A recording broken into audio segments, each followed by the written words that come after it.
अस्सलाम वालेकुम मुअज़्ज़िज़ असातिज़ा किराम। आज हमने मूवर्स में बच्चों को जिस चीज़ की मश्क करवाई वो है ये और वो का इस्तेमाल। ये पास की चीज़ों के लिए है, वो दूर का इशारा है।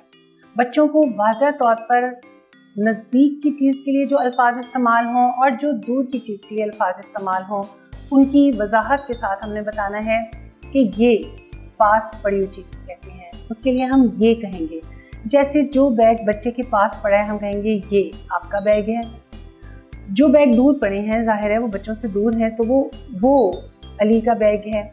इस तरह से ये घड़ी है, ये आपकी घड़ी है जो बच्चे के पास होगी, जो उसके बिल्कुल अपने टेबल पर या अपने उसके हाथ में होगी, वो ये के इस्तेमाल में आएगी। और जो चीज़ें उससे दूर हैं वो के लिए इस्तेमाल होंगी।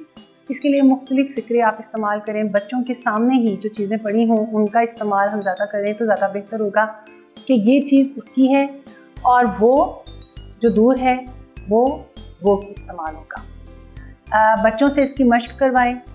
दो हम ग्रुप बना लें, एक बच्चा ये का इस्तेमाल बताएगा, दूसरा बच्चे जो ग्रुप हैं वो का इस्तेमाल बताएगा।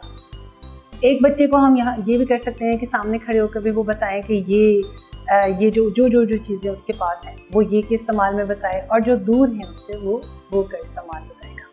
ये और वो, नज़दीक और दूर का हमने वाज़ह तौर पर बच्चों का तसव्वुर वाज़ह करना है कि ये और वो का इस्तेमाल नज़दीक और दूर का इस्तेमाल है।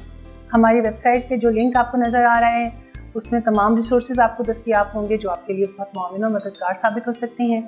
इंशाल्लाह ताला फिर आपसे मुलाकात होगी अगले सबक के साथ। तब तक के लिए इजाज़त, अल्लाह हाफ़िज़।